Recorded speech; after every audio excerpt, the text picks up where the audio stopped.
Pas de transport scolaire ni de cantine à la fois. En ce mois de décembre, 98 millions de francs CFP en moins dans le budget de fonctionnement. La crise frappe de plein fouet les 33 communes du territoire. La chute du gouvernement national intensifie les inquiétudes. Mais le gouvernement national qui tombe, c'est zéro visibilité pour les communes sur 2025. Concrètement, je vous donne un exemple, ça veut dire pas de transport scolaire, ça veut dire peut-être pas de cantine. Et dans un scénario bien plus catastrophique que ça veut dire une mise sous tutelle des communes pour cessation de paiement. Parce que voilà, on n'est plus en capacité d'honorer nos dettes et de faire tourner correctement la collectivité. Des collectivités touchées tant dans le sud que dans le nord.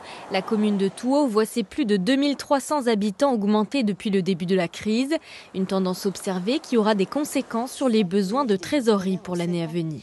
Que de nouveaux besoins apparaissent par rapport à la crise, ces déplacements des populations de Nouméa, de Koné, d'ailleurs sur notre propre commune, repartent à la source.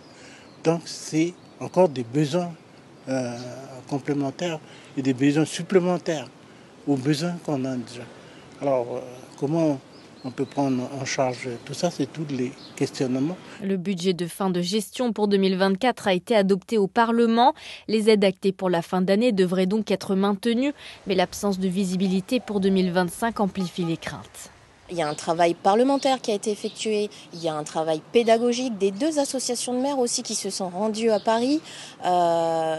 Malheureusement, alors oui, c'est quand même 27 milliards, mais pour les communes, c'est pas suffisant et donc il va falloir encore et toujours sensibiliser l'État sur notamment le prêt garanti de l'État de 120 milliards, parce qu'autrement, on est dans une panade et on ne saura pas s'en sortir. Les membres de l'Association française des maires de Nouvelle-Calédonie plaident également pour la mise en place d'une loi de programmation sur 3 ans pour permettre aux communes de sortir de la crise.